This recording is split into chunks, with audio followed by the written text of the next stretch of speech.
महिला मंडळ समोर राहू द्या. भारतीय बौद्ध महासभेचा और भारतीय बौद्ध महासभेचा भारतीय संविधानाचा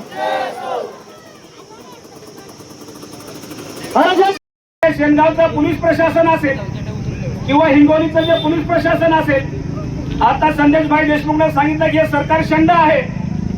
संदेश देशमुख साहेब हा सरकार शंड नाही, तर या देशाचं जे सरकार आहे, या महाराष्ट्राचे सरकार आहे, हे सरकार शंड नाही, तर हे सरकार भरवी आणि गांडूळ सरकार.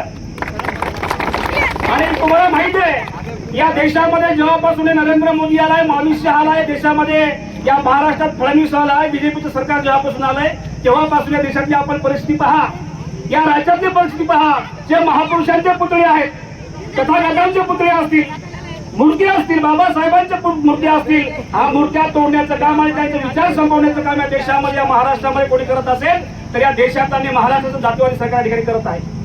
आणि म्हणून बांधवानो, क्रांति बनती है, बगावत से उतर नहीं आते, यही तो हमारी गलती है.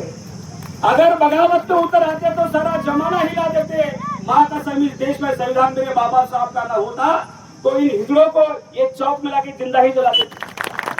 आणि म्हणून मला या ठिकाणी पोलिसांना सांगायचंय की तुम्ही कायद्याचे रक्षक आहात आणि आम्ही कायद्या जाणीला त्या बाबासाहेबांचे आम्ही वारसदार आहोत.